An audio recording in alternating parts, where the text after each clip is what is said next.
Assalamualaikum warahmatullahi wabarakatuh. Perkenalkan nama saya Agung Kurniawan, NIM 2014014045. Baiklah, di sini saya akan memenuhi ujian akhir semester dari mata kuliah evaluasi pembelajaran matematika yang mana dosen pengampunya yaitu Ibu Nita Putri Utami MPD. Eh, Baiklah, kita langsung masuk ke pokok pembahasannya. Yang pertama, validitas tes dan realitas tes. Yang kedua, pengembangan alat evaluasi sikap. Yang ketiga, menskor dan menilai. Penilaian dengan norma, reference code, dan kriterium. Pak referan code serta menentukan batas lulus. Yang keempat, analisa tes. Yang kelima, langkah-langkah pengembangan sikap. Yang ketujuh, tindakan lanjut evaluasi. Baik, kita masuk ke yang pertama yaitu validitas tes dan reabilitas tes. Yang mana fasilitas tes berasal dari kata validity yang berarti sejauh mana ketepatan dan kecermatan suatu alat ukur dalam melakukan fungsi ukur. Validitas tes merupakan suatu ukuran yang menunjukkan kevalidan atau kesahihan suatu tes. Validitas tes suatu tes berhubungan dengan tingkat akurat tes tersebut. Tes dikatakan valid jika tes tersebut dapat digunakan untuk mengukur apa yang hendak diukur. Konsep konsep validitas tes dapat dibedakan atau tiga macam, yaitu yang pertama validitas isi, yang kedua validitas eh, empiris, yang ketiga validitas konstruk. Validitas isi itu adalah tes dianggap valid apabila butir-butir tes itu mencerminkan keseluruhan konten atau materi yang diujikan atau yang seharusnya dikuasai secara proporsional.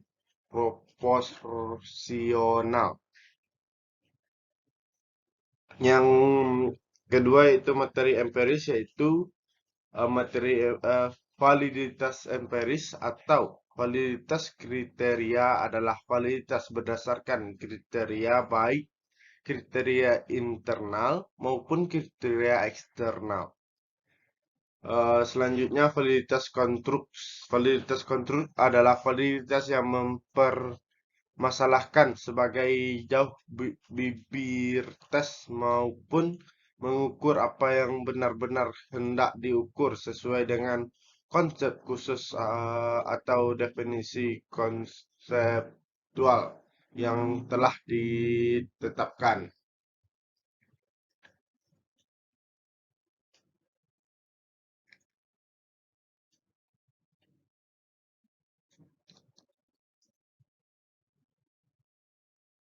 Selanjutnya, analisis tes indeks keseluruhan, daya perbedaan, fasilitas tes, dan reliabilitas tes.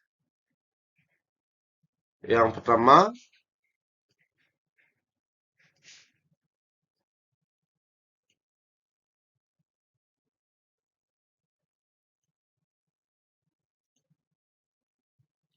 eh,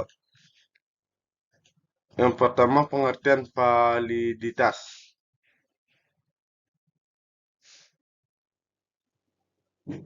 Pengertian validitas tes validitas merupakan produk dari validasi. Validasi adalah suatu proses yang dilakukan oleh penyusut atau pengguna instrumen untuk mengumpulkan data secara empiris guna mendukung kesimpulan yang dihasilkan oleh skor instrumen. Eh, Selanjutnya, eh, validitas tes hasil belajar.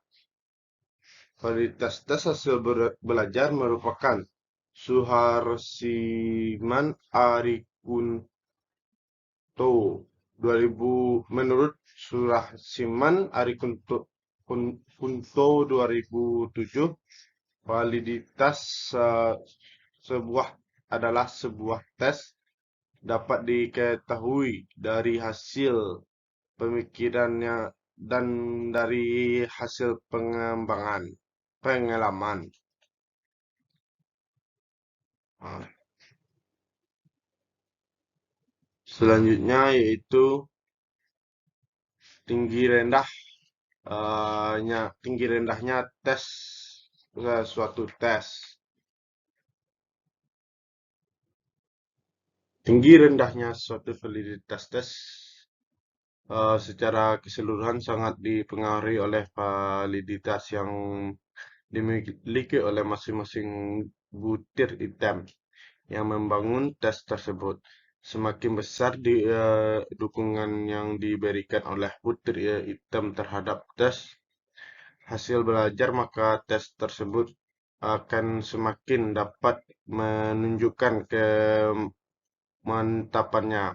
Item tes hasil belajar dapat dikatakan valid apabila skor pada butir item yang disangkutkan memiliki kesesuaian arah dengan skor totalnya, atau dengan kata lain memiliki kreatif positif yang sangat signifikan antara skor item dengan skor totalnya.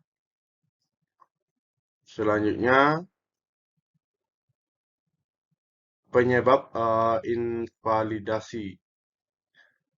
Eh, Ancaman utama terhadap validitas instrumen adalah uh, keterwakilan konstruk, menunjukkan bahwa tugas yang diukur dalam penilaian tidak mencakup dimensi penting dari konstruk. Oleh karena itu, hasil tes tersebut tidak mungkin untuk menggunakan kemampuan siswa sebenarnya dalam konstruk yang hendak diukur oleh instrumen. Yang keduanya, penyimpangan keragaman konstruk berarti bahwa instrumen yang tersebut mengukur terlalu banyak variabel dan kebanyakan variabel tersebut tidak relevan.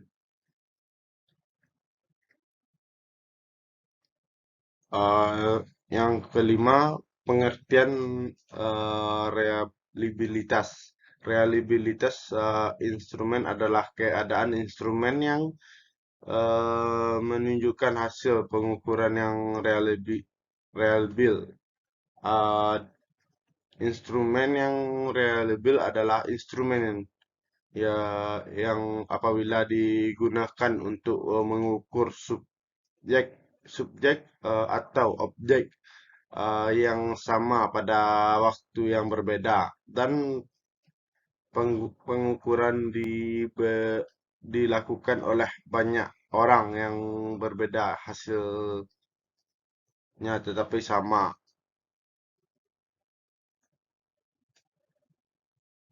Selanjutnya, instruk kesukaran. Justru kesukaran.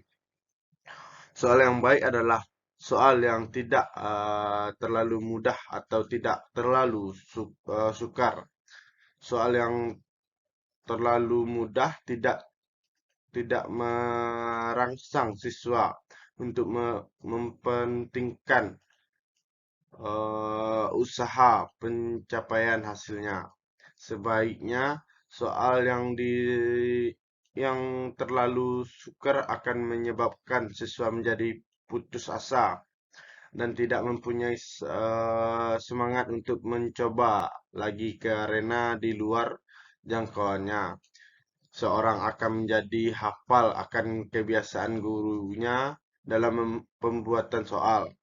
Dengan kebiasaan ini, maka siswa akan belajar giat untuk menghadapi ulangan dan dengan guru yang terbiasa memberikan soal sukar.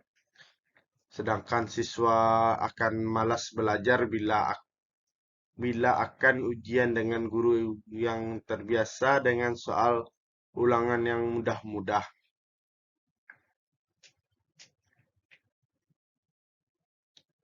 Selanjutnya, daya pembeda. Daya pembeda soal yaitu kemampuan suatu soal untuk membedakan antara siswa yang berkemampuan tinggi dengan siswa yang berkemampuan rendah. Angka yang di angka yang menunjukkan besarnya daya pembeda disebut indeks diskriminal diskriminal diskriminasi dan nilai berkisar antara 0,0 sampai 1,00. Pada daya pembeda ini berlaku tanda negatif yang digunakan jika sesuatu soal terbaik menunjukkan kualitas tes yaitu anak pandai disebut bodoh dan anak bodoh disebut pandai. Selanjutnya analisis tes. Analisis butir soal matematika materi segitiga. Ada beberapa contoh soalnya, yaitu yang pertama, setelah dilakukan tes pada siswa, diperoleh hasil ujian validitas menunjukkan setelah dilakukan tes pada siswa, diperoleh hasil valid menunjukkan RxY besar R tabel, maka soal dikatakan valid. Sebaliknya, RxY kecil sama R tabel, maka soal dikatakan tidak valid. Adapun hasil ujian valid butir soal menggunakan rumus-rumus korelasi produk dengan jumlah siswa N sama dengan 30 dan taraf signifikasinya yaitu 5%. Eh,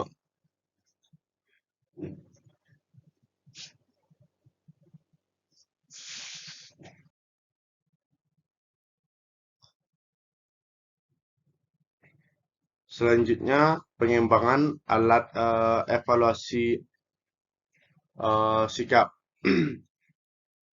Yang pertama yaitu pengertian penilaian sikap. Penilaian efektif adalah penilaian terhadap aspek non intelektual seperti sikap, minat, motivasi dan sebagainya. Penilaian afektif diperlukan mengingat afektif berpengaruh terhadap perilaku siswa di masa depan. Penilaian sikap adalah suatu penilaian yang mengarah pada perilaku peserta didik, baik di dalam maupun di luar kelas, yang mencakup aspek budi pekerti, minat, perasaan, dan emosi peserta didik karena sangat berpengaruh penting untuk masa depan peserta didik kelak. Selanjutnya ke kategori penilaian sikap.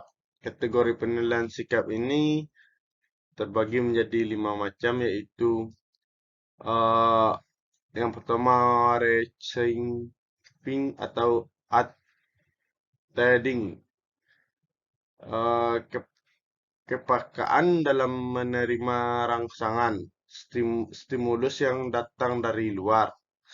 Yang kedua, responding,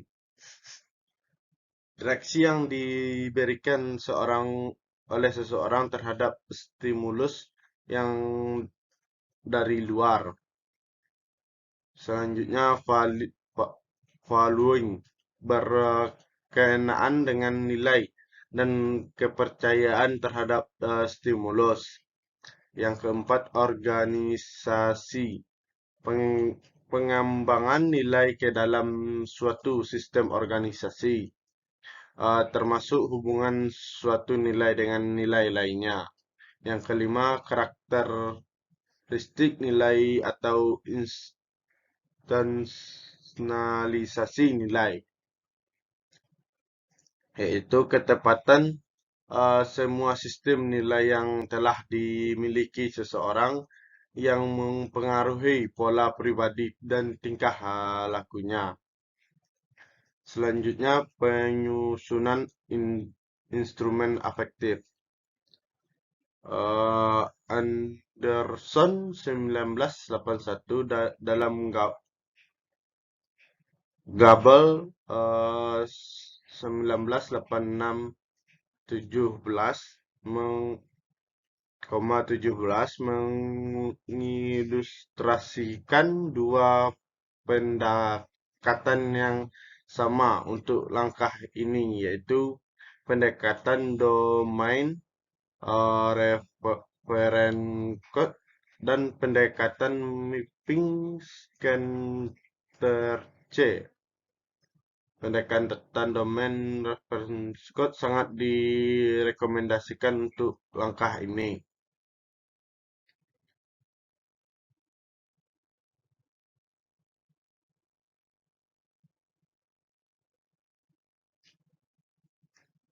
Selanjutnya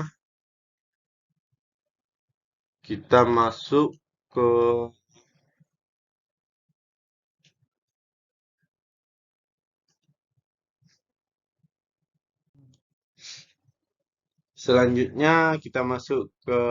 skala pengukuran ranah afektif.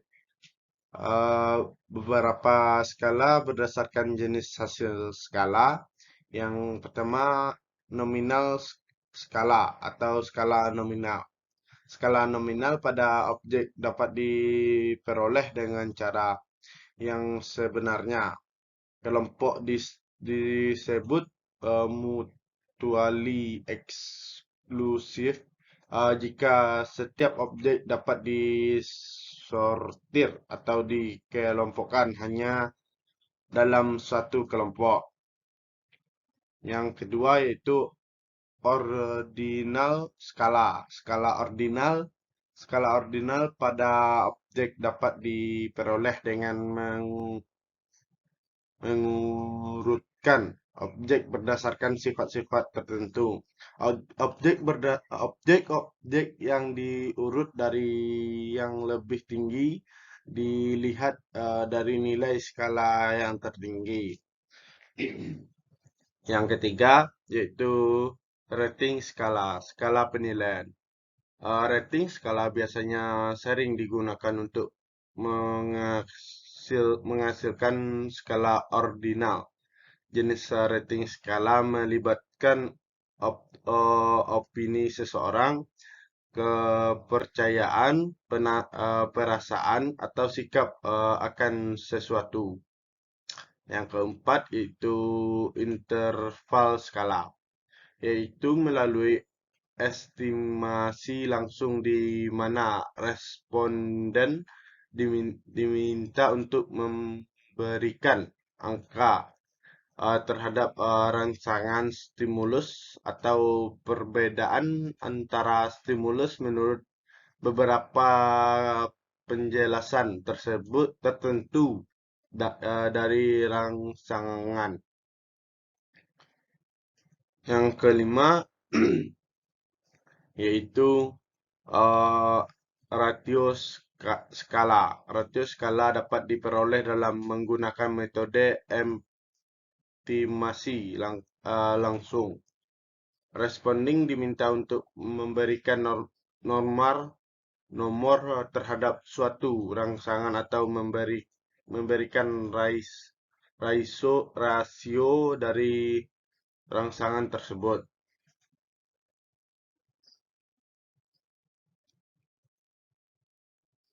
Selanjutnya,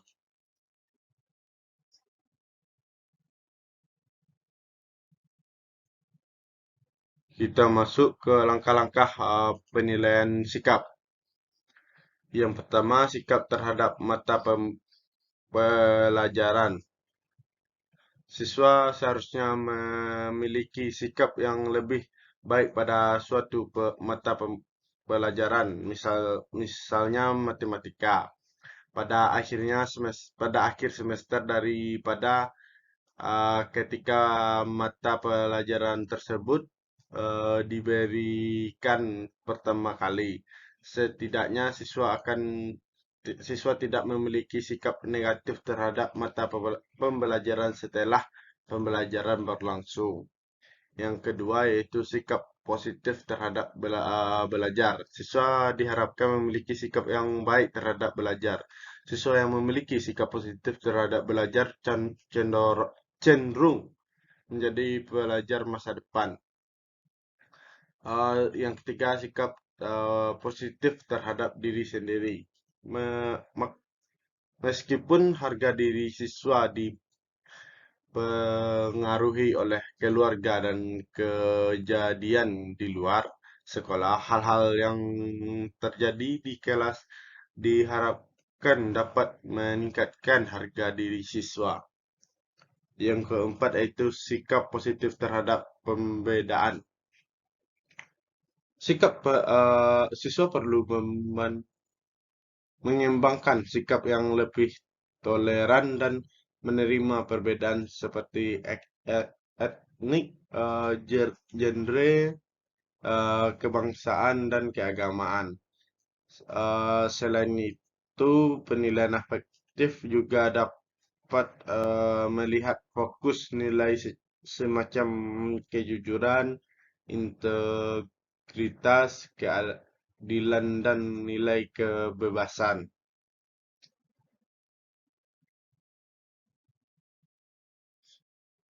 Kita masuk ke langkah-langkah pengembangan alat evaluasi, sikap aspek keterampilan.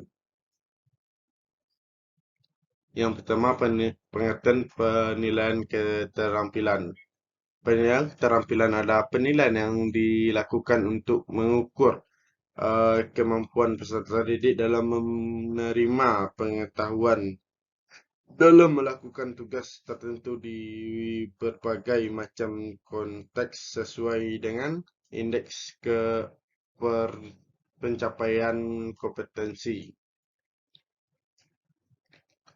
Yang kedua yaitu teknik penilaian keterampilan. Perkembangan ranah psikomotif dimulai dari gerakan sederhana sampai pada gerakan yang kompleks, yaitu gerakan refleks, gerakan sadar, dan gerakan keterampilan dan gerakan komunikasi. Selanjutnya yaitu tahap-tahap penilaian keterampilan.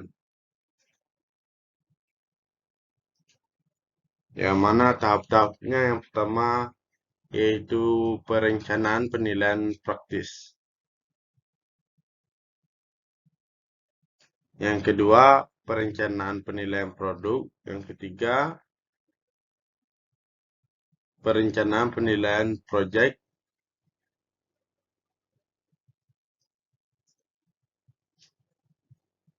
Eh,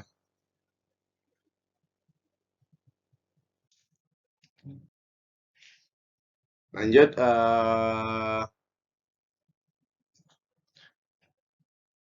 men-skor dan menilai penilaian dengan norma relevan dan kriteria relevan serta menentukan batas lulus. Yang pertama, men-skor dan menilai. Men-skor adalah adalah hasil pekerjaan men-skor yang diperoleh dengan menjumlahkan angka-angka bagi setiap butir dari sebuah tes yang telah dijawab oleh siswa.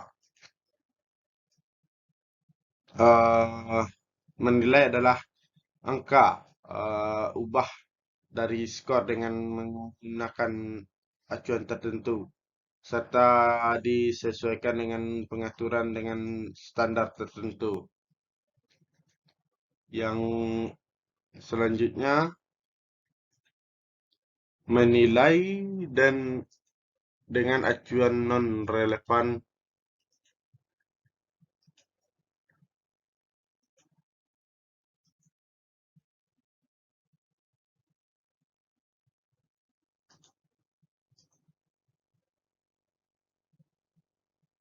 Penilaian acuan kriterium atau disebut juga penilaian acuan patokan. Secara umum CRT menunjukkan apa yang seorang ketahui atau yang dapat dilakukan. Selanjutnya,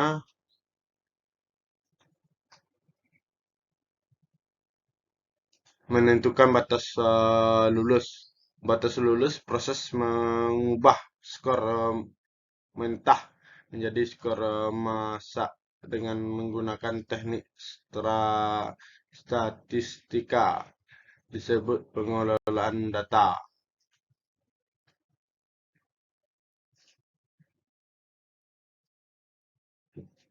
Selanjutnya, eh, tindakan lanjut evaluasi. Eh, yang pertama yaitu pengertian tindakan lanjut evaluasi. Evaluasi adalah kegiatan yang mengumpulkan informasi tentang bekerjanya sesuatu yang selanjutnya informasi tersebut digunakan untuk menentukan alternatif yang tetap dalam mengambil keputusan. Selanjutnya, kegiatan dalam tindak lanjut evaluasi pembelajaran. Tindak lanjut evaluasi hasil pembelajaran perlu dipahami dan dilakukan oleh setiap pendidik. Jika laporan hasil evaluasi pembelajaran itu kurang, maka yang harus dilakukan oleh pendidik adalah mengambil kebijakan pendidik khususnya kepada siswa yang bersangkutan. Selanjutnya,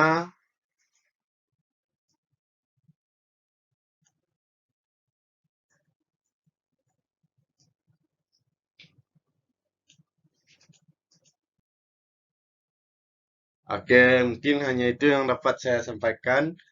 Wabillahi taufiq wal hidayah. Wassalamualaikum warahmatullahi wabarakatuh. Anjas. 29